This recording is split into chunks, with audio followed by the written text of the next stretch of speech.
This podcast is a TOFOP production. Head to tofop.com for more. The following episode of TOFOP is rated MA for mature audiences. It may contain sexual references, time travel references, allegations of bin misconduct, and mild coarse language. TOFOP advises that this episode is not suitable for anyone under the age of 15 or anyone who thinks a comedy conversation between two old mates sounds like a terrible idea for a show. Minors must be accompanied by a parent or guardian. This is John Deek speaking.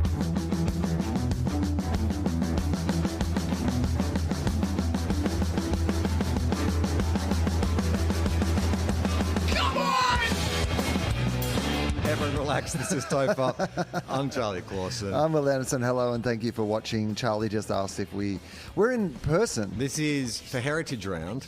We thought we'd do an old school version of TOFOP. There's no videos, there's no computers. It's just you and I at a table with a leaf blower going outside. In the suburbs. In the suburbs. In the same house in the suburbs. Still not in the TOFOP studio. Still haven't recorded an episode in the TOFOP studio. What a great investment that was. How many months have you had that studio going now? Well, pretty much, a year. It's been a year. We used some of our Patreon funds to invest in, I stripped the walls and bought some new equipment, got some cameras and some it looks good your end, don't get me wrong. Like our videos have looked really great your end, and then my end has just been a veritable cornucopia of different background locations. It's the equivalent of like if the new Batman film, they had filmed Robert Pattinson's scenes, like he just had shot it in his hotel room in the Batman mask, but all the sets, the $1 million sets, had been filmed somewhere else.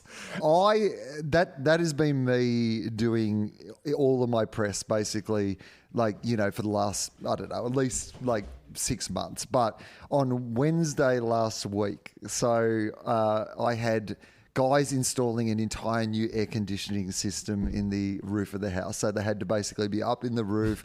They're like taking bits off the roof. They're like, and one of those jobs where they're like, it'll take half a day and then 6:30 at night, they're still there just shaking their heads and muttering to themselves. And you're like, my house has made your day heaps more shit than you thought it was going to be, but you being here all day has also made my day heaps more shit than you thought it was going to be, because I'm trying to juggle two dogs.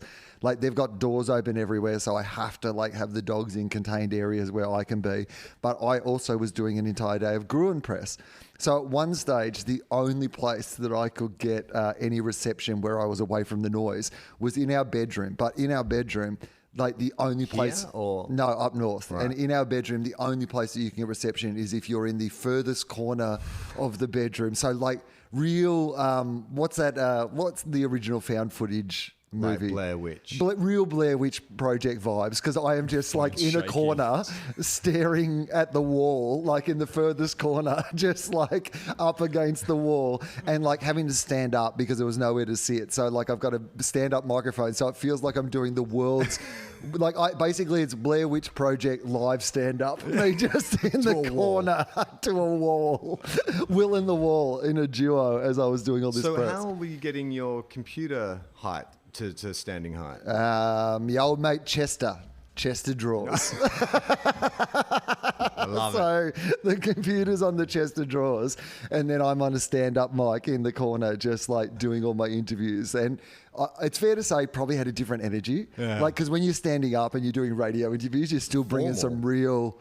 No, I was bringing some real stand-up vibes. Oh, right. Real, lots of hands and energy. Your body. Yeah, right. Did you give yourself an introduction? Had some firm opinions. You know him, you love him, fuck it, I am him. Here he is on Radio National, Will Anderson. That's hilarious.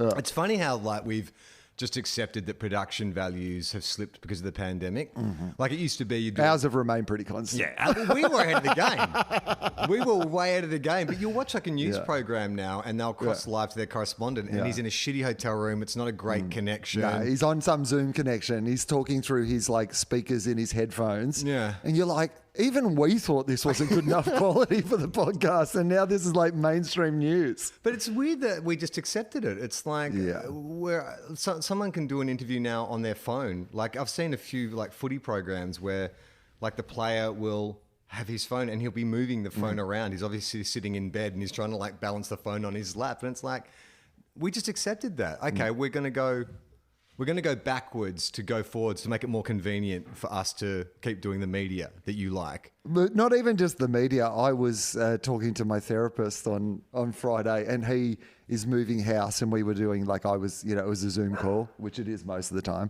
But he kept like turning himself upside down, and so I'm like in the middle of some revelation, and I'm like, has this literally turned you upside down, or have you just had to? And then he'd turn his phone up the other way, and you're just like, I guess this is just the world we live in now. That's interesting. I'm thinking about going back into therapy, and part of my resistance or hesitancy is like, well, it'll most likely have to be via Zoom, and I don't know if that's what I want from therapy. Like my original therapist, I think I've talked about this before. Like I loved her. We had a great relationship, helped me a lot.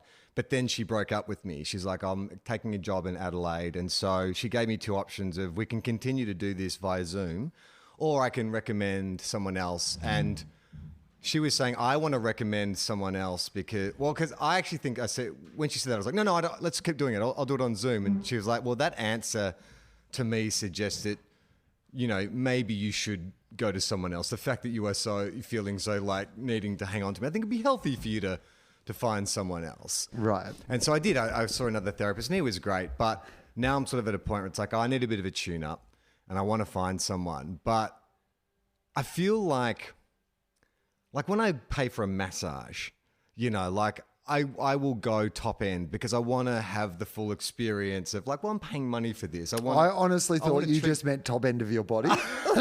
When I'm paying for a massage, I just want my chin to my eyebrows. That's it. I'll wear a t-shirt and I say, don't touch anywhere below the t-shirt. I'm just going to come in a suit of armor, but just with the helmet off. So you can massage just that area.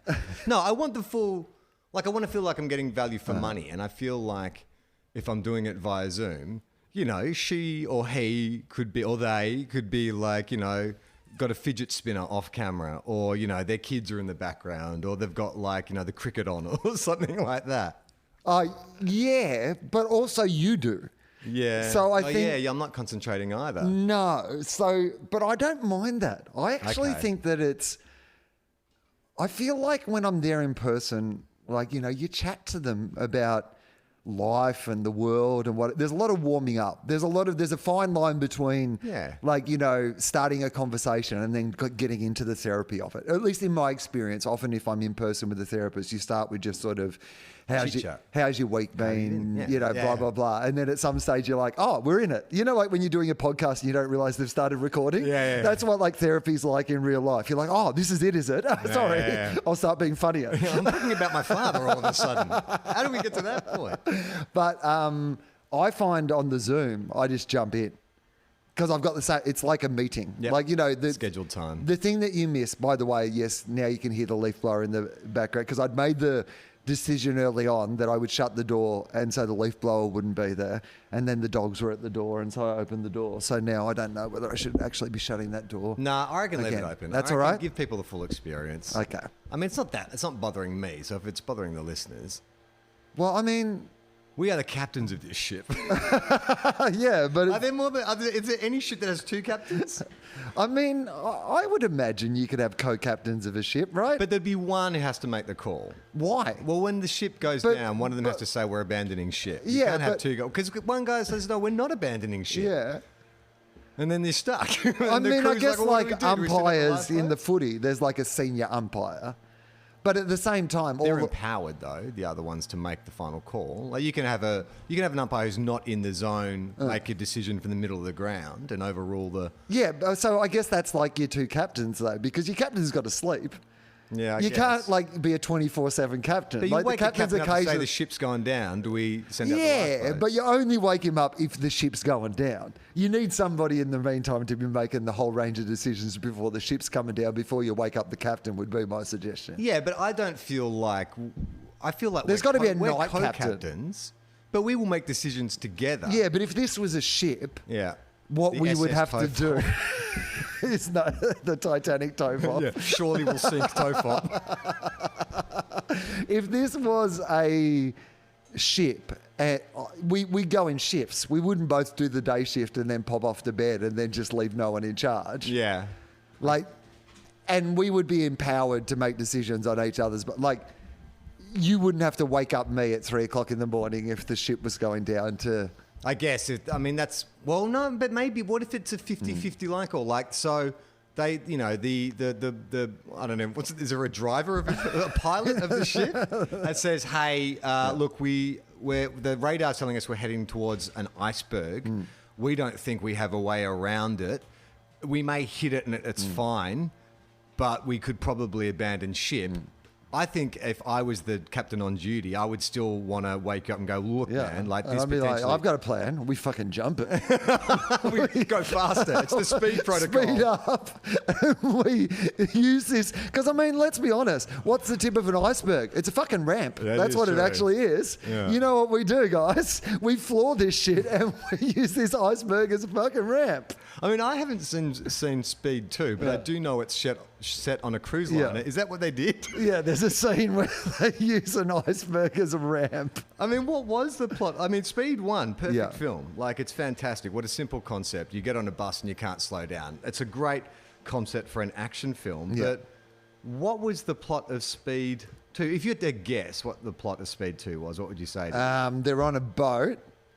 And there's a bomb on the boat and the boat can't go under 40 knots or the bomb will explode. I actually can't remember what the plot of Speed 2 is. Every time I try to think of the plot of Speed 2, all I think of is the plot of Under Siege, which is a completely different movie. Okay, So, do you remember there was a colon as a subtitle? gee, that is getting really loud in the background now, though, isn't it? What do we think? All right, let's shut the door. Oh, Okay. This captain. Well, see, this is what the captains are doing. This is the iceberg that's heading towards the SS. Yeah, that's better, I must admit. See, this is why you need two captains. Yeah, but that's okay. The two captains can get together. It would be rare, I think. If you just got up and shut the door, I wouldn't have been like, hey, you should have consulted me on that. Yeah, and if you were in bed and I had to decide whether the door should be open or shut, I wouldn't have like gone off. Like I ran it by you because you were here. Right. But like if you were like in bed asleep, I wouldn't be like, I'm waking Charlie up to see if I should shut the door or not. That sounds like, I mean, that's when the relationship is like, I think it's an abusive relationship. Yeah. Will feels like he needs to ask Charlie's permission on whether or not he can shut a door. Yeah. Okay, so Speed 2, who was it? Who was the star? Jason Patrick took over Jason from Keanu, Patrick. who you'd know from The Lost Boys and Nothing else. Sleepers. Okay. And Sandra Bullock came back. But it was Speed 2, Cruise Control. Cruise Control. Well done. Okay, so it was made in 97, so 4 years after the original. Same director, John DeBont, Jason Patrick, and who was the villain? What actor played the villain? Tommy Lee Jones. No, that's that was Under the other boat Siege. movie. Who did play the villain? He fantastic actor, character actor, but he's a big star.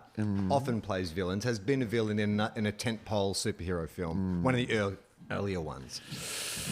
Jeremy Irons. No, okay, I'll do an impression of him. Okay, great. Christopher Walken. No, he's an actor who walks nimbly between art house and mainstream. He's got Steve Buscemi. Now, he kind of talks like this, and he's got big teeth, and Peter Parker. Willem Dafoe. Was that a good impression? Well, it got me there, so I'm going to say, yeah, I guess it was. And the fact that I named the lead character from the film he was in, that probably I helped. mean, yeah, that part of the impression was the bit that made it most compelling, I must admit. Okay, so the simple one-line plot is they are trapped aboard a cruise ship that gets hijacked. Okay. And they work with the ship's first officer to try and stop it. After they discover it's been pre-programmed to crash into an oil tanker. So your first officer sounds like they're probably the That's next the in driver charge. of the ship, Yeah. that we were saying. Yeah. The boat driver. Hey, driver. So Jan de Bont, the director, had the idea for the film after he had a recurring nightmare about Keanu Reeves not returning for a shit sequel. No, he had a recurring nightmare about a cruise ship crashing into an island. Speed star Keanu Reeves was initially supposed to reprise his role as Jack Traven for the sequel, but decided not to commit after and was replaced by Patrick before filming. So people often say about Keanu, he seems dumb. I think Keanu has consistently made very smart career choices his entire life. I mean, he's been a movie star for, almost 30 years, and you don't do that by accident. No, and he's had franchises. Like people would have been at the time like, this is your opportunity. This could be your franchise. Yeah, you can retire. And yet he went and did The Matrix, and he went and did John Wick, and he has all these other franchises post this. But you can have a Keanu-verse for sure. Keanu-verse. Oh my God. Oh, yeah. Let's start a Keanu-verse, like a theme park.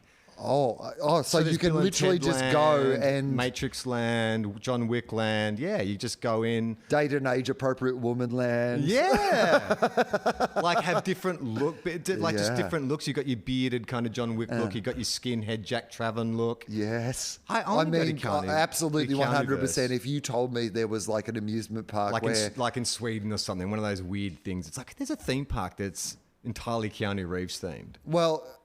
You can go on a Reeves coaster. If there was like a John Wick, style, like virtual reality paintball thing, yeah, right? where you go in with a gun and just headshots. I'd do that. Oh my God, I would pay so much money to do that. They hand you like a dead puppy before you walk in just to get you motivated. I'd fucking go and I'd shoot everyone in that motherfucking warehouse. You hand me a dead puppy, you sick fucks. Yeah, but I love that because I've been on those rides like the Harry Potter one or the Terminator one, and those sort of like the idea that it was a John Wick one, they just strap you that. And Bill and Ted's one would be amazing. It's like a roller coaster. You get in a phone booth and they shoot you down these tubes, and then you pop out, and there's Socrates. You can go over. God, like there's an actor playing, and he's like, and you've got to, talk to him and communicate. And you play some Van Halen for him and stuff like that. Well, does it have to be like an escape room, a Bill and Ted's escape room? Yeah, but could it be Keanu-versal Studios? Do you remember? I'd have to work on how to pronounce it, but you can see what I'm doing there. Because, like, why not in LA? Yeah. That's what I like, because I don't want to have to go to some weird foreign country to like have them actually kill a puppy. I'm like, you could have just done this in virtual reality as well. The whole rest of the game's virtual reality, and they're like, no, we kill a real puppy every time. Very important. That is the rule of our country. I'm like, there would be enough. I think in LA alone, if you said there was like a part of Universal Studios was Keanu-versal Studios. Keanu-versal Studios. And it was just all like virtual reality and like roller coasters and experiences. And there'd be a little museum as well, a bit more respectful, where you can go through and it's like, they play that kind of stirring music. And it's like, Keanu was born in Ontario in 1950, Yeah, I absolutely believe that there'd be like different, like, so... there'd be like little districts and whatever. So the cafes are themed like, that particular thing. So there's the Bondi years. My own private cafe or something like that. Oh, yeah. Okay. Beautiful. I love it. Same-sex burgers. But I was going to say, themed on all his stuff, but also just themed on aspects of his life. Like you can skip over some of the uncomfortable stuff. Like you don't have to live his trauma every day. But like the time... like park benches where you could be like the Keanu and me. Just eat your sandwich. A cinema. You can go in. There's a kid who like asks for your autograph. You just live these Keanu moments. Yeah.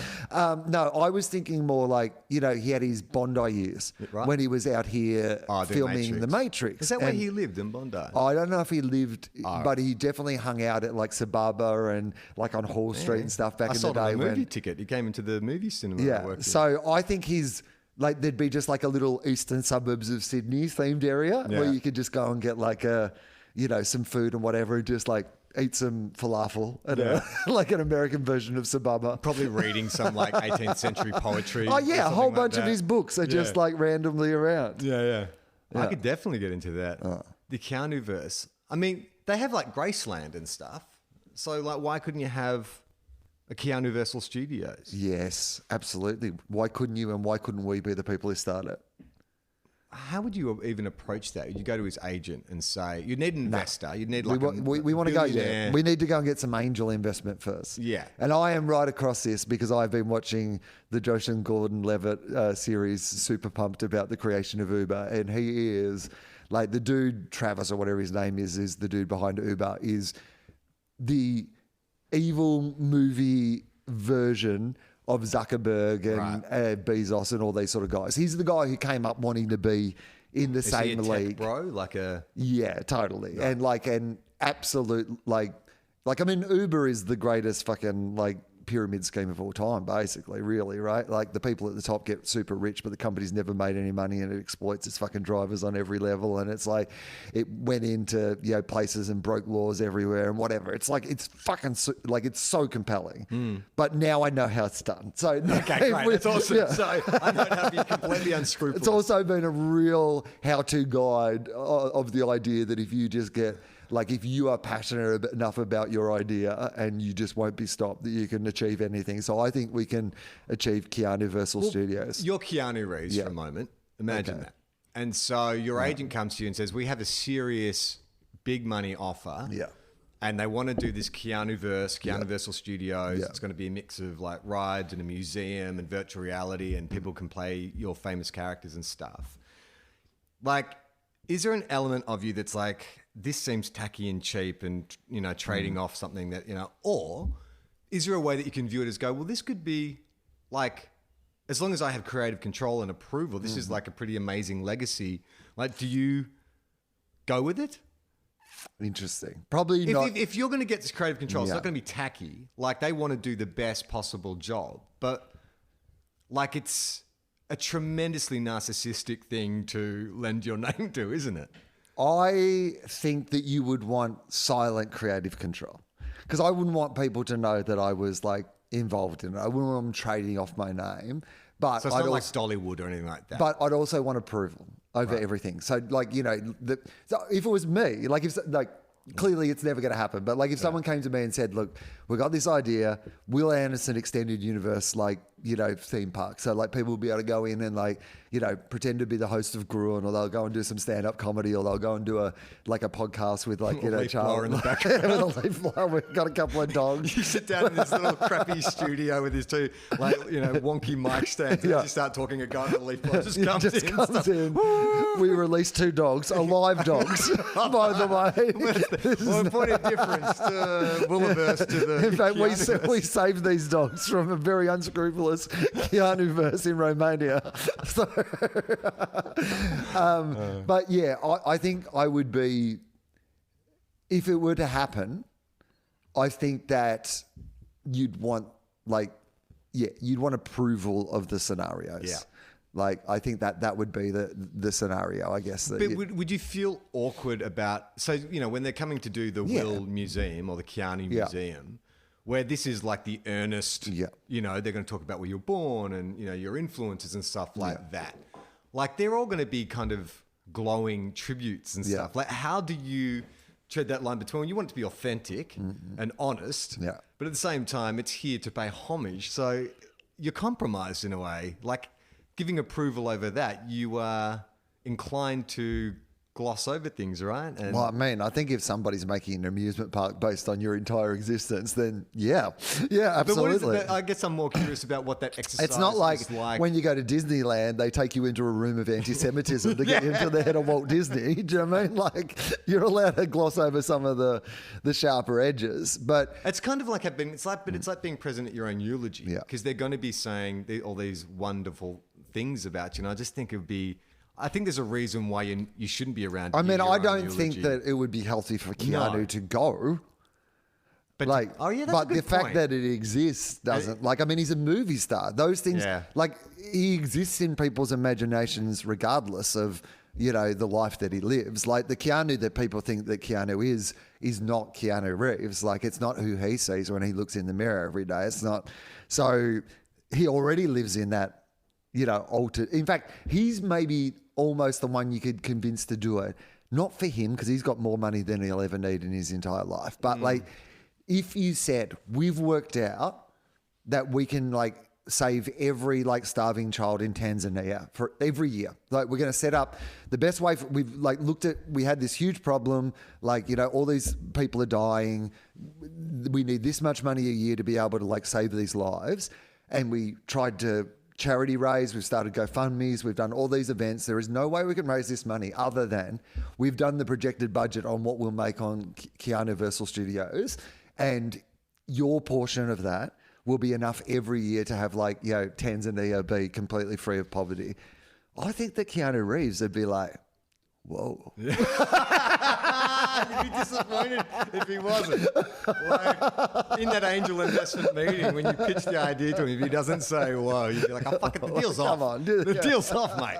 We set this up just to hear that one word. Well, that's part of it, by the way. The part of what I've learned from this guy behind Uber is, like, regardless of the situation you're in a meeting, you've got to get up at some stage and storm out and say the deal's off. Oh, that really? was very much part of his negotiating tactics.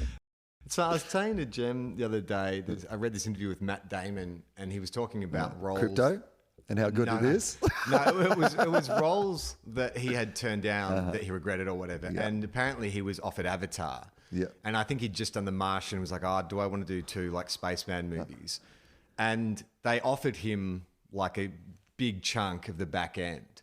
And if he had taken it, he would have made like 150 million. And it's like that decision still sort of keeps him up at night. Yeah. And I was saying to Jem, but he's doing fine, Matt Damon. It's Like worth about $250 million. you reckon? I recently did some research Oh, to okay. see how Matt, because I was... About the crypto. Yeah, about the crypto thing. And I was like, how much money does Matt Damon need? And then I thought, I should find out how much 250 money... million, that's they more than reckon I he has thought. about a wealth of about $250 That million. makes sense. Yeah. I mean, the Bourne films would be, that's his big cash cow. But then to think he could have made an extra 100 plus whatever he would have got for the sequel. Here's what I'm going to say. 250 million's enough. That's what I was saying to Jem. Like, Yeah. would it significantly change his life? But maybe he's going to like end poverty in Tanzania. Yeah, He does a lot maybe. of But like, I clean think you water should. projects Yeah, and you know stuff. what? That was part of my research. Right, Was okay. is he using this crypto money for some good thing? Because I was like trying to find a reason to justify You want to keep that. liking Matt Damon. Yeah, and I really, at the end of my research, could not keep liking Matt Damon. No. Well, What was your conclusion then? Why do you think just for money, just to make money? I believe so, and I believe that. Yeah, who knows? Like, you never know what someone's actual real financial situation is. The internet doesn't necessarily know what Matt Damon's real financial situation is. He might have some pet project that it's all going to, but Val Kilmer's and Jim Carrey are pushing NFTs online. I saw that. a lot of celebrities. I mean, Larry David did a Super Bowl ad for crypto. Right. It's a legal product, and I guess people, might get caught up in I have a lot of cynicism towards it, and mostly that is based on me reading about it and learning about it and seeing how quickly it can like crash. And my biggest fear about cryptocurrencies is not that some people won't get incredibly rich out of them. Of course, they already have, and so they will continue to. But the more that there is gold in them, there hills. Like, the more that big companies come in and, like, pre-existing rich people come in, and the way that they earn more and more money is to take it out of the pockets of poor people who don't know how to manage their finances in the same way. So for every story about somebody who makes a whole bunch of money on cryptocurrency, who's like, that's like winning the lottery, and then like the rich will get richer and the poor will get fucked over. And that's my problem with all these things, is like these are rich people. Like, my problem wouldn't be that Matt Damon buys an NFT or invests in cryptocurrency, whatever. Who the fuck cares about that? My problem is when a rich person who already has enough money tries to convince poor people who don't have enough money that this is their lottery ticket out of poverty. Yeah. Which is why you're seeing, like, I don't know how many ads you get tagged in now or tweets, but there's just crypto every day. I get like 4 or 5. I'm tagged into something. It's like, fucking hell. Like, obviously some data mining company has sold all these details, and now I'm just getting loaded with all these like crypto. Gemma has a crypto account. Yeah. Her dad was way into it, and Jem's dad's a bit of a kind of like, he's always lived outside of like societal norms, Yeah. and he was like, it's anarchy, man. Yeah. I love it. We're going to bring down the banks. And so he was just bombarding Jem with all this info. So she did really well for a while, Yeah. and then there's been a big crash, obviously. But we're in a different situation where we have money that we can dabble in, it's- like a high risk investment. Again, that's your gambling money. Like, Yeah. I mean, people go, is it any different to the stock market? I'm like, not really, to be honest. But the stock market's also horrible and corrupt. And the only difference is that the stock market, the thing that they're all speculating on, most of them are real things. They're businesses, they're companies, they're entities, like that, that at least exist. Whereas in crypto, we're literally you're just betting on the value of like nothing, and as long as you can convince other people that your nothing is worth something, then they will value your something, and you can sell your nothing to them, and then suddenly it's worth something. That's the entire creative industry. I mean, that's what you're always trying to do. It's like I always say about movie making, because you'll try and put together a project, And sales agents will say, well, if you can get this name and this name, then that's worth this much. And I often look at those evaluations and go, this is just like alchemy. This is witchcraft. Like, none of this is real. Like, you're saying, oh, if you get this actor, then we can give you this much money because we'll get a guarantee. No, there's no guarantee return on investment. Like, there are 5 bankable stars in the entire world, you know, like The Rock, Tom Cruise, and, you know, I think Matt Damon for a while was a bankable star, but now that's not guaranteed anymore. So you are just looking for a reason to feel okay about giving us your money. Like, but let's not pretend that this is a guarantee. And, you know, we think this is a better actor and we should use this guy. But you go, oh, you know, we've done the numbers, you know, we've checked his star rating on IMDb. Yeah, trust me, like, it doesn't matter. It's better that you make a better film. Yeah. And you've got more likely for it to have sustained success than, it's the same get thing. that guy from that reality show because people know who he is. It's the same warning they have at the end of every, you know, super ad for a super fund, which is that past results don't guarantee future results, right? Yeah. And that is the same with any of those hypothetical things. Like, you know, and it's the same with cryptocurrency. Just because it has done well previously doesn't guarantee that it will continue to do well into the future. Like, there are plenty of things in our society that operate on that principle. In fact, most things in our society operate on that principle. Like, so often Money I think... isn't real. I think the mistake we make is thinking that things will be the same in the future as they were in the past, right? Yeah. Yeah. So well, that's, I mean, the producers of Speed 2 clearly thought. Good. Like, That's good. The producers It's amazing that we've actually made it back to Speed 2, but somehow we really naturally did. I actually did, because I was like, oh yeah, that's right. Yeah. 'Cause someone had said, well, Jason Patrick equals one. Right. Keanu Look at these Lost Boys numbers. Yeah. Or, I mean, what? And Sandra Bullock's the real star of this franchise anyway. 100%. Okay. So he decided not to come back. The writers had to rework the script. By the way, Sandra Bullock, speaking of bankable stars, I think she's still probably, like, people watch Sandra Bullock movies still. And I watched this movie that she's made recently called The Lost World, or The Lost... Channing Tatum. Brad Pitt making an incredibly funny cameo. Yeah, right. I love when Brad Pitt does comedy. And, like, I think he has... When he nails it, he has incredible comedic chops. And this is a good example of that. It is a very lightweight. So the premise of the film is she's a historian / romance writer, right? So she writes these kind of, like, you know, Indiana Jones style, like romance. Jewel of the Nile. That's like Captain Turner's character. Okay, cool. And then, so Channing Tatum is the model from the front of the books, the Fabio, basically, of this scenario, who kind of thinks that he can do all the things that the action adventurer, but absolutely cannot. He's like a model, right? Like, he's just like literally a guy who puts on, she writes all these things, but, you know, all the fans think that he is actually the character. And anyway, Brad Pitt plays like a real version of the hero. Right. And it is fucking hilarious. Like, it's just a really... It's like, you know, I've seen the ads for it. Did you see it in the movies or on on a plane? And I would say perfect plane movie. Right. Like, not probably good enough that you would go to the movies. Certainly not really good enough that you'd sit down and watch it consistently without doing something else at home. But like a really good plane movie. I think this was... From memory, she wasn't America's sweetheart yet, because she did like Demolition Man, Speed, and then she entered like romantic comedy, like While You Were Sleeping, and that was kind of like her Pretty Woman moment. Also, maybe she was a star at this stage. All right, so production took place on Seabourn Legend, which is a real ship. The final scene in which the ship crashes... Oh, spoilers. Speed 2 cruise control. The final scene in which the ship crashes into the island of St. Martin cost almost a quarter of the budget and set records as the largest most expensive stunt ever filmed. I have never seen Speed 2. Wouldn't the producers be so happy to know that they spent a quarter of their budget on the biggest stunt ever filmed, and I have no idea what that fucking stunt is? I've seen Speed 2, and I cannot remember that stunt. So I think that's even worse. Oh, that's terrible. Many interior scenes were shot in sound stages. Okay, the film was released in 1997 to negative reviews. The acting, story, and characters attracted the most. Okay, right, so well, what acting, else? The story, and the characters, right? Yeah. As well as the absence of Reeves. Isn't that, you know, you're a star then when people say that was the biggest critique. Where was Keanu? And it's setting on a slow-moving cruise ship. Yeah.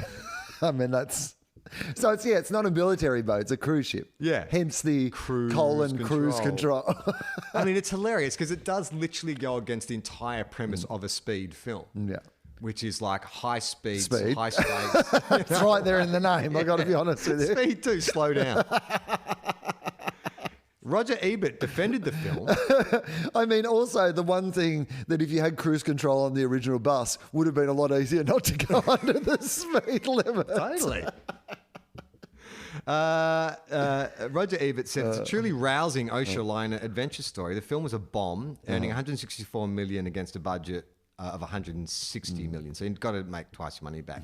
That was the original reveal from the original Speed, is that when they said they had a bomb on the bus, they meant they had a copy of the script of Speed too. Okay, so Alex Shaw is the new hero. He's the new Keanu. All right. He's on a motorcycle chasing a vehicle with stolen goods. Great. So it's high speed beginning. Yeah, okay. So you've just bought a ticket. You love Beautiful. the first speed. You know what I love? Down. Speed. Yeah. And this is going to be even speedier. After he catches the driver of the vehicle, his girlfriend Annie Porter runs into him during her driving test. Oh, yeah. Because she lost her license. That's I right. recall in the first It's one of the funny things about the original. That's right. She finds out that Alex is on the SWAT team Mm-hmm. after he lied and told her that he was a beach officer. This is a bizarre opening to a film. And it already feels like, no, he's a beach officer. Let's get some sort of Keanu Point Break vibes into this character as well. But is it also unusual that like they fell in love by the end of the film and he was a police officer. Yeah. So clearly she's broken up with this cop and has just met another cop who kind of looks a bit like your ex-boyfriend. She got blue fever. That's what she got. But don't you think if you were a friend of Annie's, you would say at some point, Annie, are you okay? Annie, are you okay, Annie? But your new boyfriend is like a knockoff version of your last boyfriend. Yeah. He's kind of... She goes, I know, I wanted the other one as well, but he said no. He's very smarter than he looks. A lot of people think he's dumb because he sounds like a surfer. Okay, so after an apology, Alex surprises her with a ticket for the Caribbean cruise on the Seabourn Legend. All right. However, aboard the ship, deranged passenger John Geiger, a former employee of the cruise ship company, a disgruntled former employee. What was his job? Do we know what his job was previously at the cruise company? No, but I imagine Accountant. He would be, Did the books. he says They called him the Geiger counter. I think it would have to be something tech because it says he hacks into the ship's computer system. Yes.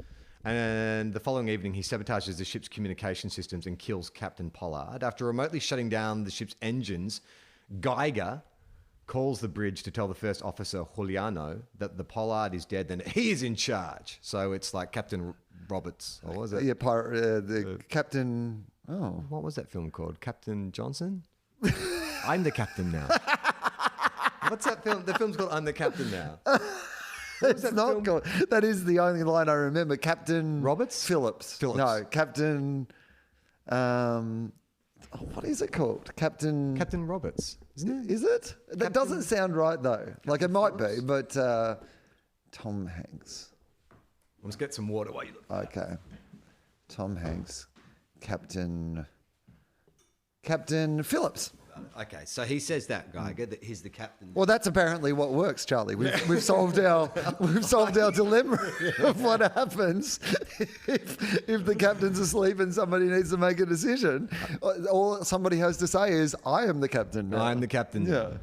Juliano is ordered by Geiger to evacuate the ship. Geiger steals jewelry from the vault as the passengers evacuate. Drew, Okay, so this is his plan. It's a heist. But it looks like he wants it to be a bloodless coup. He wants to get everyone off so he can just steal the jewels. Okay. But as the passengers evacuate, Drew, a young deaf girl, becomes trapped in an elevator. You remember the first Speed starts with the elevator? That's how they introduced Jack Traven. Yes, of It's course. like it's one of Keanu's best lines where they're getting the brief from their SWAT team leader, who's like, if the explosives go off, the elevator's gonna hit. The elevator's gonna fall, and one guy's like, "Is there anything to break the fall?" And Keanu goes, "Yeah, the basement." So they've thought that an elevator scene is that's what I feel necessary. like. It's a little nod. Don't you reckon? Okay, Fan maybe. service? All right. People, this is a classic case of. You know what people liked about the original film? The elevator. We can't get Keanu, but the good news is we've got the elevator. People love Jeff Daniels, but we killed him off. Is there an actor called Daniels Jeff? Yeah. Daniel Jeffs. She gets caught in an elevator with a group of people. And there's another group of people trapped behind fire doors. As Annie and Alex attempt to board the last lifeboat, Geiger programs the ship to continue sailing.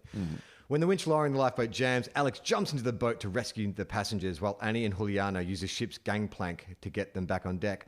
You know how you hate space films? Yeah. I hate boat films. Yeah. I don't know why, but I'm already bored reading this. I don't give a fuck about any of this. Yeah, I got to be honest with you. I actually zoned out a little bit as well. I was like, is this the plot of this movie them getting people on and off a boat? Because that's what it sounds like. After realizing that he's in control of the ship and armed with skeet guns, is it like a skag gun? Yeah. Skeet. What is a skeet gun? They bought them from Lil Jon, I believe. So... he goes with Juliano to the cabin. Geiger detonates explosives. Annie and Dante, the ship's photographer, all these unnecessary. I know. Because it's on the bus. You meet yes, that's right. And also, they're trying to do it again. You know what people love in the first scene? Minor characters. The minor characters. Annie uses a chainsaw to cut the door open, let them out. Alex orders the navigator, Mercedes, to flood the ship and slow it down by opening the... So, again... So the idea is the boat is speeding towards... the tenuous link to this being a speed movie is the boat is speeding towards like crashing on this island, and they've got to try to stop the boat from crashing. Right, yeah. So that's a ticking clock, the metaphorical ticking clock. Yeah, they've got to get everybody off board before the boat crashes or stop the boat from crashing. Yes. Which is just not as exciting. It's not. So as the ship floods, Alex sees Drew on the monitor, so they go on the elevator, and he goes to save her. Alex then notices Geiger leaving the vault and holds him at gunpoint, but he escapes. Geiger explains that he designed it. Oh my God, this is so fucking boring. So boring. That Geiger, he designed the ship's autopilot system. And he's taking revenge against the cruise ship. Yeah. Why did they fire him? Oh my God, this is too much, man. It's the most boring. And move on. Just move on. He was fired after he contracted copper poisoning. Yeah, all right. That's an oddly specific Like if thing. I got copper poisoning from the ABC, if it just got revealed that like the Ultimo building in Sydney has been giving me copper poisoning for the last 25 years that I've worked there, I'd just be like, all right. You know what? You gave me some free coffees as well. It seems like a fucking fair deal. And I did challenge your publicity department quite a few times. A lot. I was doing interviews from my closet. Apparently, I challenged them today. There's some, like, I made a joke on the show last week about, we were talking about adult sex toys. And they were saying that they're pitching them now to older women because, like, women live longer than men. And obviously, women end up sometimes by themselves and they want to be able to like satisfy themselves sexually. And I said, this is a great opportunity for the ABC. We should launch a product called the Ita Butt Rose. And I thought that was a pretty nice joke, but apparently I'm getting in trouble for that today. Really? Yeah, in the papers. That's so tame. Yeah. And I also agree. If your name is Butt Rose. I mean, not the worst joke you've ever heard. No, but also something that's been done quite a bit in your life. I was going to say, also not... Anyway, it does not matter. It is literally ridiculous. You're right. But I would say, here's what I wouldn't do. Steal everybody's lunch and burn down the ABC building. I feel like this dude is overreacting, is my point. So Alex decides to stop the ship by diving underneath it and jamming the propeller with a steel cable because, well, you remember in the first one, Keanu gets under the bus. You know what people liked? Him going under the vehicle. Under things. So we've got that too. Geiger realizes this is happening, so he jams the cable with a winch while he's underwater, causing to break the ship off and free the cable. Who cares? God. To avoid the collision with the oil, we're in the last paragraph. To avoid the collision with the oil tanker, Alex and Dante go to the ship's bilge and use a bow thrusters to turn it. Oh my God. This is so boring. Like, imagine trying to like block this scene. It's like, okay, so Sandy, it's by the you start over, you look out the window, it's like, oh, you're going to run over and press that button. And how are we going to make this exciting? Me pressing a button. Like, what's the tension here? Can we see how fast things are moving out the windows? No, because we're in the bottom of the ship, so there's no perspective. And to be honest, mostly on a soundstage. There's no actual danger. So the ship screeches down the side of the tanker, but manages to withstand the damage, then heads straight into a marina, then crashes into the St. Martin town and eventually stops. I mean, this is also, you talk about the idea of stakes, which is like a bus like out of control on like a busy highway we all get the stakes of that. We all drive buses every day, and we understand like the danger of that situation. That's immediately dangerous to most of the people who are sitting in the audience. Whereas like boats, who the fuck cares if a couple of these rich assholes lose their boats? Like the stakes of this movie are so. And I've never been on a cruise ship. Have you? No, dear God, no. You know there's lists that go around like Twitter of like, what's your here's a list of 25 things. Your number is the number of these things that you haven't done. Yeah. One of those went around like a year or so ago, and the only thing that I had not done on the list was go on the cruise ship. And I knew that I would never complete that list because I am never going on a cruise ship. My brother's boyfriend worked on a cruise ship for like 6 years. We had dinner the other night, and he was telling me about it. And he was like, "Oh, I know." He started working there when he was 19. And he said it was a great way to get out and see the world. He's been to Alaska, and I was like, "But when you're on the ship, like I just feel, to me, there's a bit of claustrophobia about it. This idea of not being able to. I know you dock every couple of days, but he was saying that often what happens is men, mainly retirees, maybe widowers or whatever, will just move onto the boats. Right. They'll just live permanently on the boats, and they'll just go and they'll gamble or just wander around. What happens at sea stays at sea. But I'm like, that's, to me, sounds like Hotel California. You can check in, but you'll never check out. Like it's the same day, just again and again. Groundhog Day. Just hear the same music as you walk down the hall. Same buffet. Same buffet. And occasionally you'll dock somewhere and you can go into some protected zone where the laws don't apply. You can just go kill a homeless person and stuff. They'll let you do it. They'll let you do it. If you live on the boat. If you have no permanent address, they will let you, which already is a more interesting movie than the one they made us sit through with Speed 2, by the way. The only good boat film, I reckon, is Dead Calm. That is one boat film I'm like, okay, that's a cool little thriller. No, Under Siege is a good movie. Because it's mostly not a bit. Well, no, it's not a good movie, but it's a very entertaining popcorn. I know I've seen it. I remember the Erica Eleniak scene very clearly from being a very impressionable 14-year-old boy. I mean, Tommy Lee Jones literally, I think the boat starts sinking because he chewed so much of the scenery that there was holes in the boat. But that was the peak of Seagal's, like. Yeah, it was. I think that's his best. Like his best movie, I mean, his best popcorn, action guy. Well, that was when he was at the peak of his, like he was a rival to Stallone and Willis and all that kind of stuff. Have you listened to the 3-part dollar? I've only listened to the first 2 parts. But it's amazing. I love the idea that in the first episode they talk about us telling Jem about it, how they did a screen test. That agent just fell in love with him. Yeah. And they did that screen test and they're like, oh, his voice is really like squeaky and irritating. And so they developed the whisper. And I'm like, oh, that makes complete sense now. Why he delivers everything in that kind of husky whisper. I like to think that he still talks in the squeaky voice though. Yeah.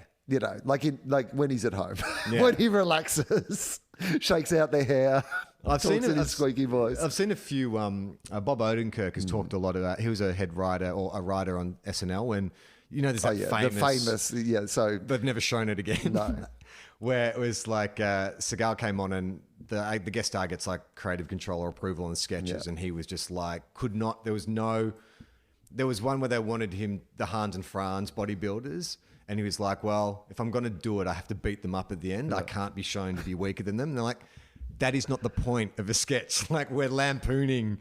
like muscle men. It's not about like proven alpha male. Well, there is a clip from it that went viral. The boardroom. The climate change. This is the one where you don't look after the environment, where he beats everyone up and then just like it's. Well, but the way Odenkirk tells that story is like people immediately, because he brought in a bunch of his stuntmen pals. So when the sketch starts, like regular SNL viewers are like, where's the cast? Right. Like none of these guys are the regular cast members. So that's automatically put it off. And then it just turns into a fight scene where he starts throwing these guys over and then does like a down the barrel monologue to the camera about this is what happens when you abuse the environment. I mean, he's right.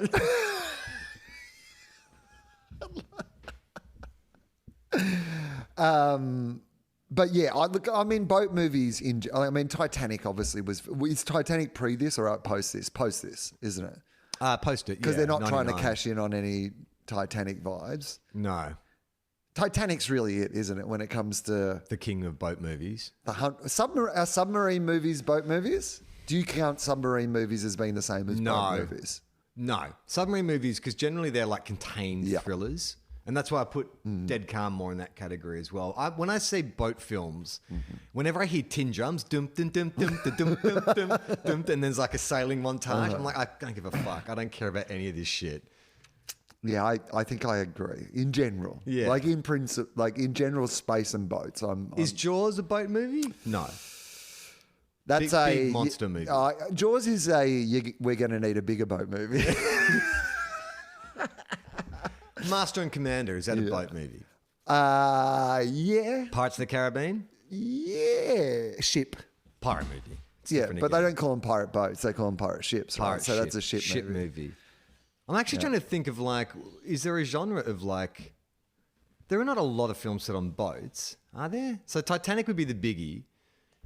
And then, is there any like romantic comedies or anything? Oh, yeah, there's got to be a romantic comedy set on a boat. And if not, then we have to Overboard? write it. Oh, yeah. That starts on a boat. Yeah.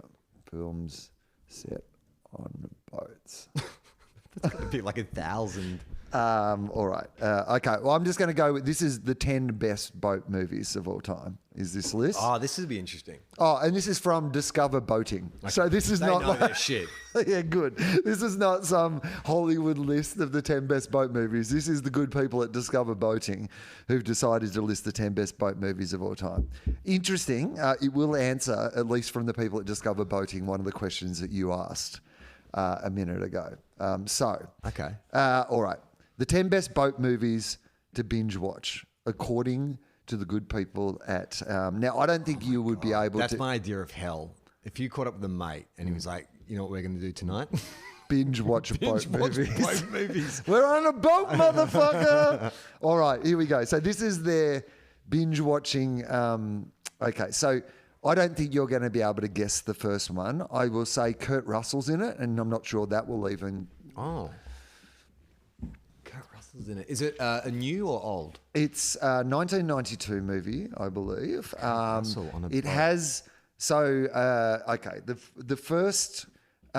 we were guessing before whether it was Phillips Captain or- Ron. Captain Ron, well done. That's a boat. That is definitely one of the dun dun dun dun dun dun dun dun. I bet you there's a scene in that where Captain Ron sets sail and they do like a helicopter shot and you hear a tin drum playing. Now, the good people at Discover Boating have just written a paragraph about each of these Okay, movies. great. So I think that's like the right amount for us to be able to read through.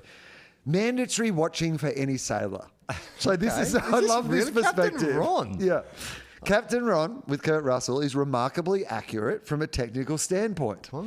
Except, I love that this is all through the eyes. Like whether the boating's good or not. That was clearly not a 4-knot. It was a... Except for one glaring piece of silliness that relates to sailboats.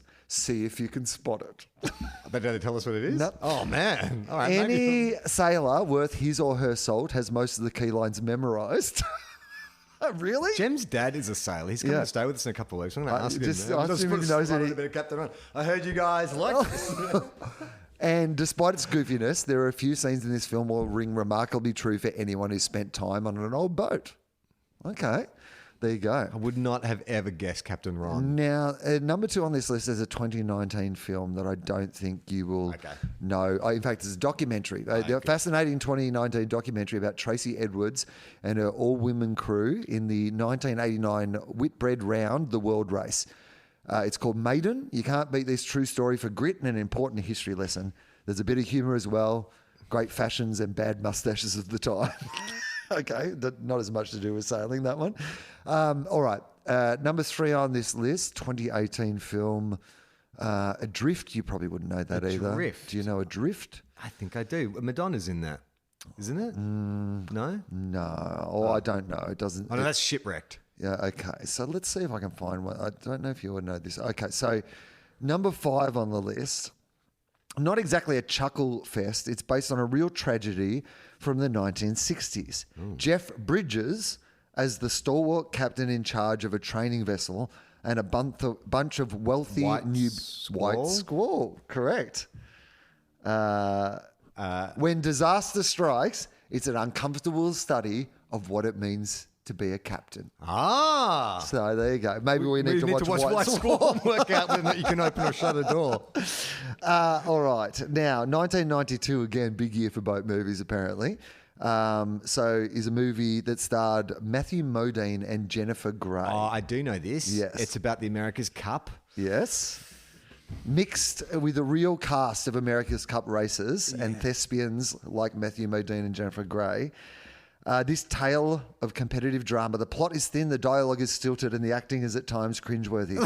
But it's in our top 10 list. But the cinematography is phenomenal. Right, You can't beat this movie for sheer beauty.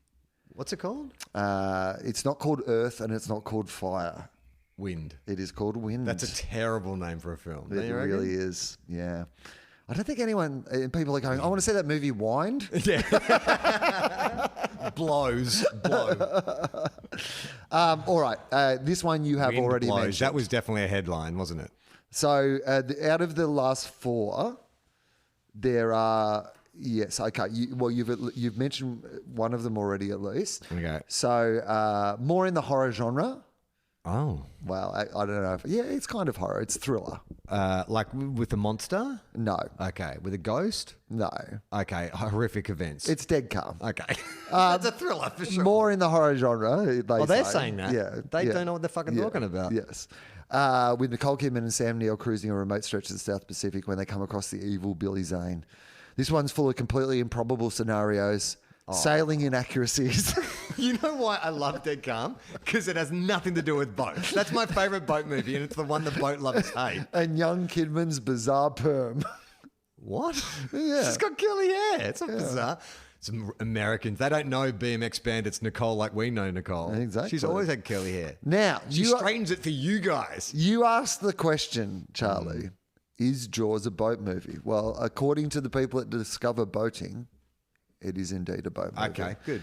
Spielberg's major directorial debut can't be more iconic, and quotes from Jaws can be entertaining at happy hour. If you get a chance, watch the 2-hour Can making... I ask you a question? Yes, Sorry, please. on semantics. Yes. They're saying it's his major directorial debut. It was not, in fact, his first film. Are they getting away with it because they're saying it's his major directorial debut? Well, I believe that's why they put major in there. But do you think that's cheating, right? I mean, I don't know how the good people at Discover Boating operate when it comes to... I think they're adding... When you talk about your first ever solo stand-up show... Oh, interesting. Okay, well, good example. Yeah. So I have so my first ever solo stand-up show was called Diet Life. The next year I did the first of the 25 Will Pun shows that I have done. I am the Wilrus. So that is your first major stand-up? Yeah, I think so. Major stand-up. I think, You're going to cut them some slack. in that same way, I think there's a little window there, yeah, for sure. All right. Okay, so what they say about Jaws is if you get the chance, watch the 2-hour making of this film as well to appreciate the end product. Not everyone will see this movie as a comedy, but if you watch closely, you'll see a bit of humour. I think there's a fair bit of comedy in it. Well, not everyone thinks that, apparently. Yeah. Another Captain movie, as mentioned earlier, Captain Phillips makes the list. In 2009, the US flagged container Maersk, Alabama, was taken over by Somali pirates. Tom Hanks convincingly plays the captain during this hostage drama that was made into an award-winning feature film in 2013. This portrayal of leadership during its most I can't read that taut moments. And then finally on their list, an Alfred Hitchcock, finally a classic thriller from Alfred Hitchcock, based on a John Steinbeck novel. Do you know what this is? Lifeboat? Lifeboat, well done. Yeah. After a German U-boat sinks a passenger ship, One of them's a Nazi. the survivors crowd into a lifeboat along with a German officer they pull from the water. You will not find a more convincing study of group dynamics and human nature than this well-crafted 1944 award winner. It's a good film. That would be, you could do Lifeboat now as a play. It's just one of those things. It's all about characters and cat and mouse games, and one of these people is not who they say they are. Potentially the guy who says things nine. Hi Hitler. We have to find the Nazi. What about the guy with the swastika on his arm? I don't know. Let's not jump to Bit conclusions. obvious, right? Let's not profile people. Here's what I will say. The final line of this article I just think is very important to the conversation we've been having. There are probably 50 other nautical films that are well worth watching. So start with these and you may soon become a seafaring movie buff. So there you go. I don't want to. No, me neither. But thank you. Yeah. I do think it is telling that my favourite film amongst those is the one that real sailors would go, this sucks. Well, let's get to the mailbag. Okay. Before we do that, we should plug a few things. We have a YouTube channel. You won't be seeing this episode because we've gone old school. There'll be no video for this episode. But every week we put clips up, highlights from the show. And if you want to see full episodes of the show, you can go to Patreon, patreon.com/TOFOP. We've had a boon of people signing up at the top level. Amazing, incredible. Like, it used to be that I could check it every few months and I'd send some posters out, but I have to check it like every week now because more and more people are signing up at the top level, which is extraordinary. We really appreciate that. And I know some people are moving over from philosophy as well. And that's great because there's so much cool stuff that you can unlock. And if there's anyone still on the philosophy page, I would recommend you just put your money on the TOFOP page just because you get access to all the extra bonus content. And we're going to do another episode today. And there's all James Forsyth's art. And anyway, there's so much back catalogue stuff there that it's well worth signing up. At the top level, you get the sign posters. Yeah. Now, on that, I did have a listener get in contact because we had Adam Spencer on the show a few weeks back because I saw he'd signed up at the top level. And Adam said, I'm happy for you to donate my poster to someone. In fact, you can even forge my signature. Yes. And so I had a guy sign up at the top level, but he didn't leave his address. So I contacted him to say, hey, man, like just checking that you wanted the poster because he said, I'd love to get my hands on that Adam Spencer poster. And I said, so are you saying you want, just to be clear, it's Will and I signature and then a forged Adam? And he's like, yeah, I think that'd be cool. Now, on the podcast, you said, I'm pretty good at forging Adam's signature. But it's unlikely you're going to have time or be near the posters to sign them. Does it matter if I forge it? Even though what he heard and what he is signed up for is the forged signature. But a forgery is a forgery, right? Does it matter if you forge it or I forge it? That's a very good question. And I love, what are the ethics of that? Yeah. Like, because it's already a forgery. You can't be like, yeah, but I thought this forgery was from a different forger. Yeah. This is not what oh, hang on, we're back in the crypto world. No, I think you can forge it, absolutely. In fact, I think that's worth even more. Why?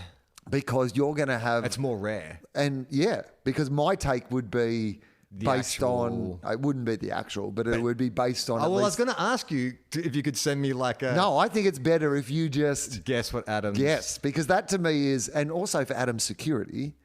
You don't want to be just willy-nilly handing out his signature all over the place. Whereas that's a good point. Whereas when you autograph something, you don't sign your signature, do you? I mean, I don't, but I don't know what Adam does. Well, I think most people who have autographed things don't sign their actual signature. And I've got to be honest with you, I am only really thinking about Adam's poster. Like I don't think I know what his actual signature is. I mean, that would be creepy if you did. I mean, I can forge Gemma's signature. I have forged Gemma's name on things that just for expediency's sake. I'll just put something signed. I mean, online. I mean, now, come on, like with e-signing things. Yeah. Like, and the amount of times where I sign for something and they're like, could you sign on this thing? And I just wave my finger like at the page and they're like, great. Speaking of Spence, he's got in contact with us. Okay, great. Spence, love you. Thank you for supporting us. Yes, thank you. You're giving us hard-earned money. Dear Gardens, the TOFOP-averse. Loved last week's mailbag for two reasons. The awesome plug for my #1 bestseller, Adam Spencer's Big Book of Numbers, which, like many of my bestsellers, is available, signed copies no less, from adamspencer.com.au. So just buy a copy of the book. You'll get his actual signature. Yeah. Use the promo code TOFOP for 25% off all purchases. Are you serious? Yeah. We've got a promo code on his... I know. Do we get a kickback? No, that's good. The kickback we get is that he's signed up at the highest level. Yeah, exactly. And now he's using it to... Hang on, this is clever. Very smart clever. Man. Your correspondent, pointing to the beauty of the mathematics underpinning the leap year, is even more beautiful, the leap second. Okay. Long term, the Earth's spin is slowing down. Hundreds of millions of years ago, a day was more like 22 hours than 24. But on average, a day on Earth is not exactly 24 hours. It is about 0.002 seconds longer than that.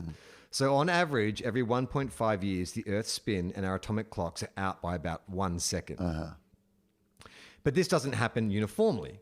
The effect of the moon, the uneven molten core at the Earth's center, tides, winds, and weather patterns all means no 2 days on Earth are exactly the same length, kind of like your legs. Okay.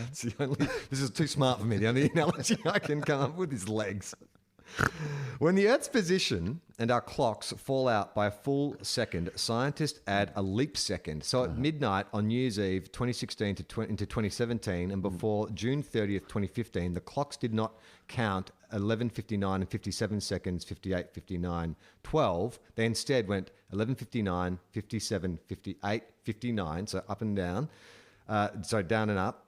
11:59.6 and then 12 midnight. This put our clocks and the Earth back in line. No announcement yet as to when the next leap second will be, but it will not be at the end of this month. I'll let you know the moment one is announced. Yours and leap seconds, the Spence. I mean, the fact that the scientists just fucking sneak that in without even... It feels a bit sneaky, doesn't it? We should know that we've cheated a second. Yeah. They're actually older. Could have done something with that second. Are we older? Or that makes like 1 second older than we actually... No. We are absolutely not. Well, I guess only in the way that we know. I mean, no. So does that mean, like, if time travel was real, the leap seconds fuck with your calculations? Yeah, imagine that. You nail everything else about time travel, but you forget to take into account leap seconds. They counted the clock up and down. You were there 2.5 seconds too late to kill Hitler. Well, my question to you, time traveler, is why did you cut it so fine? Like, why did you leave it down to seconds? Go a full week before the event you're trying to prevent. No, I'd die. It's wartime. Oh, yeah, like, there's a real chance I'd be killed in a week. You've got to, like, if I'm going to get back there and kill Hitler, then I've got to, like, there's got to be a window. I've got to get into town with enough time to kill Hitler, but not so much time that I will actually be caught by the Nazis. You'll be on a lifeboat. Right. You'll be wearing a swastika and it's like, oh, wait a minute.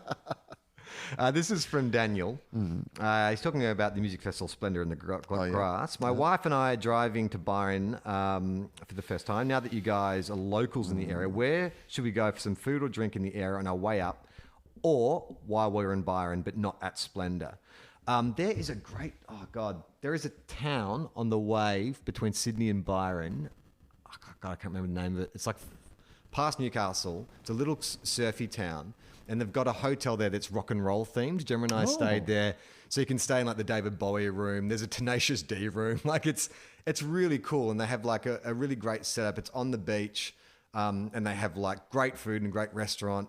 I'll find out what it is after we record and I'll put it on Twitter. That's my recommendation if you're doing a big road trip. I did that road trip yesterday in reverse and I had the dogs in the car. And I will say this. Like, so when you can kind of bypass Coffs Harbour now, like, you know, the freeway sort of goes, you know, through the edge of town. But I highly recommend where Coffs Harbour's you've still got about 2.5, 3 hours of your drive left.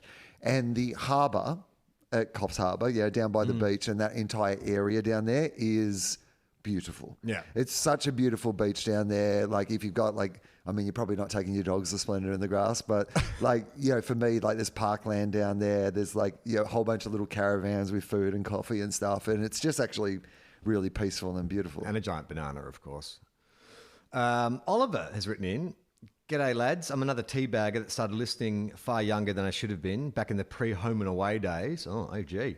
It turns out the old dick jokes you warn new listeners about is rather appealing to a 14-year-old boy's sense of humour. Yeah. At 24 years of age now, I just wanted to echo many of the other sentiments that people have expressed, particularly to early TOFOP episodes that proved very formative to my values about mental health, politics, respect towards women, etc. Certainly played a large part in who I am today. And a hatred of boat films, hopefully, after this episode. My potentially tantalising tidbit is another bin etiquette quandary. Okay. When I was younger, while my parents were renovating our house, my DIY dad jackhammered up a lot of old concrete. Rather than pay for a skip, I love dads, my dad, the frugal man that he is, decided that he would just put the blocks of concrete in the regular roadside bins. And by he would, it meant his 16-year-old son would. Right. Why else would you have kids? Yeah. Except to dole out this kind of responsibility. Yeah. So at 11 p.m. on bin nights, I was frequently roaming the streets with a wheelbarrow. Oh, no. And concrete blocks, each weighing at least 10 kilos, and directed to dump them into my neighbour's bins. I genuinely wondered if the trucks would even be able to lift the bins up. Needless to say, 16-year-old me was rather appalled by having to do this. Yeah, absolutely. That's a terrible lesson to teach your son. Dad's like, I don't want to get my fingerprints on this. Totally. The kid can go to jail. He's got his whole life in front He'll of only him. go to juvie. It's fine. So my question is, what is the bin etiquette regarding disposal of concrete? Is it better or worse than dog poo? Is this perfectly acceptable, or was I rightfully appalled? And should my father have been reprimanded by our local neighbour, Charlie? Yeah, absolutely, 100%. You don't even. It's worse than dog poo. 100%. We don't need a co-captain on this. Yeah. We don't need to wake up Charlie to see what the right thing to do in this situation is. That is the wrong thing to do. I would argue it's wrong to put the concrete in your own bin. 100%. It does. It's not meant to go in there. It's not household waste. That has to go to the tip, mate. Because now some poor bastard at the recycle centre is having to pick out 10-kilo chunks of concrete. Yeah. It's like, why is every fucking delivery coming with these separate 10-kilo chunks? No, that's bad. Yeah. Your dad should have taken that to the tip. 100%. Yeah. Yeah. No, and certainly also not got you involved in his crimes. And it also fucks up, like those trucks. Because I made the mistake quite innocently, not with concrete, but when we were doing gardening, I removed a whole bunch of soil and I put that in the green bin, just expecting heavy. I'd take it. Yeah. But there's like, I think they have like a 20-kilo limit. Like, Well, the handles will snap off. Yeah. So you're fucking up the truck as well. Yeah, your dad should be deeply. And how much does it cost to dump concrete at the tip? That would be easy. And by the way, this might not have even been the automated truck times. We're talking like, 8 years ago, 9 years ago. So some poor bastard. So some poor old dude who's running alongside a truck trying to Pre-emphysema. He's got the cigarette in his lips. rolling in one hand, trying to do in his back. It never gets to be a garbo again because there's 20 kilos of concrete in the bin. No, that's terrible. No, that's fucked up. Yeah. And yeah, he made it hard on everyone. Like, it would have been so easy just to get your help to load that concrete into the back of the car and then take it to the tip. But he's made you walk around with a wheelbarrow, which, by the way, like, there's no discreetness with that. Like, everyone's going to notice some teenager sneaking around the streets with a fucking wheelbarrow at night, even if it's bin night. Yeah, I mean, and everyone's going to know in your neighbourhood who it is. Because the guy who doesn't have any concrete anymore, like, it's going to be pretty obvious. It's not going to be like a mystery if one person, like, if it's a dog, I know that you can find out the DNA of like dog poo. They could track that down, but there would be a fair amount of work to be done to work out who that culprit was. But like, if it's just like a lump of concrete from somebody's house, you could quickly scan the neighbourhood and go, I reckon it's that guy who has no driveway anymore. Materials parked in his driveway. Yeah. All right, let's just do one more. This is from James.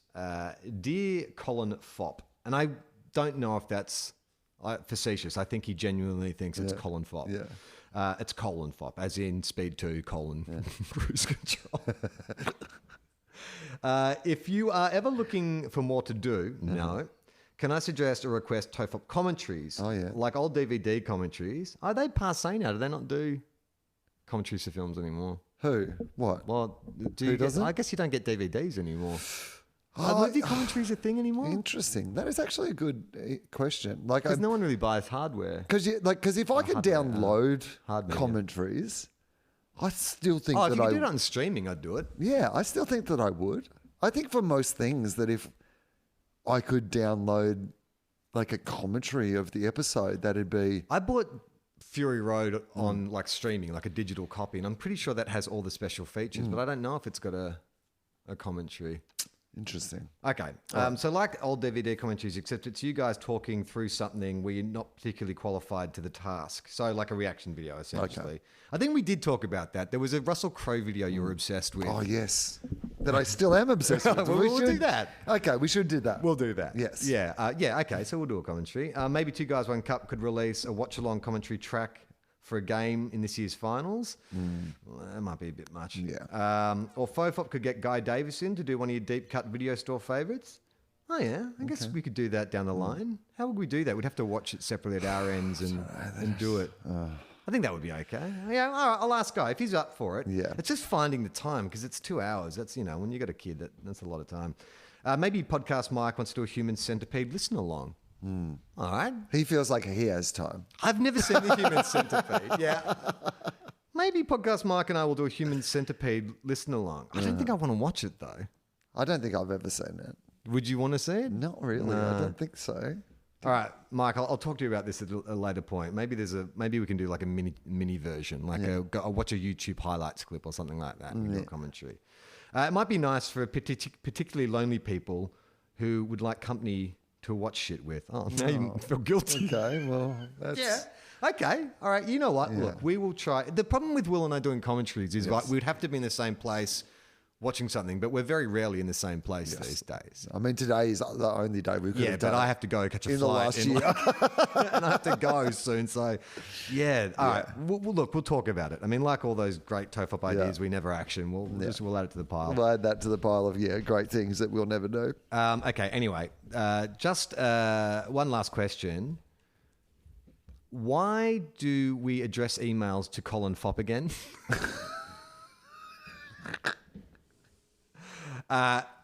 No, the joke was to TOFOP, T-O, when you look at an email, it's to colon and then the name of the person. We said it'd be funny if you just put FOP after the Fopp. To colon Fopp, not Colin Fopp. Like everything about this show, it's convoluted. Convoluted and people explanation. forget what the explanation is. Isn't that a thing about comedy? Like if you're required to explain it, it's no longer funny. Yeah. That's our entire premise of the entire show. shtick. Like, why do people email you this thing? Why do they always talk about bins? Oh, because blah, blah, blah, blah, blah. Anyway, The humour is not readily available. Yes, we're about to do a bonus episode. So if you want to get more TOFOP action, go to patreon.com. We also have another podcast called Two Guys, One Cup, which is exclusive on the Listener app. What's gone wrong? You're looking at No, I'm just... we are recording? Yeah, we are recording. Just double checking. I was double checking, Oh, and the sun was shining directly on the screen, which Right. meant that I could not see anything, and did slightly panic for a second, but it was just the sun. Well, you're listening to this, so we obviously did record it. And yes, so go to patreon.com if you want to support us. Check out all the bonus material. If you can't afford us, support us financially, please go to TOFOP TV and check out some other free content and just like it, leave a comment, get our numbers up because that helps us sell advertisers. share it around if you think somebody would like it, all of that stuff. So it's all there for free to be able to do that. And on FOFOP this week, Ben Lee is my guest. Oh, really? Yeah. That's cool. So, He's got his own podcast now. He does indeed. He and his wife are doing a podcast together, which we talk about on the episode. We also talk about his new album and his new single that is released, which I am in the video clip of. Really? Oh, just a little. It's an animated thing with a whole bunch of people's heads, but yes, including myself. And it's a good chat, actually. We talk a lot about cults and his time in cults and the appeal of cults, and then the cult of creativity. And it's Any talk of the Keanu-verse? We didn't actually. No. But it's fun. Awesome. It's a really fun episode. So check that out with Ben Lee. Okay, I'm Charlie Clausen. And I'm Will Anderson.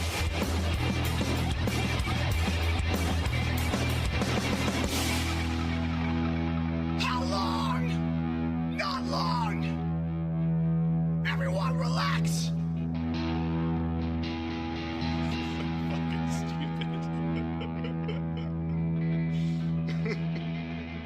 This podcast is a TOFOP production. Head to tofop.com for more. Cool things for cool people.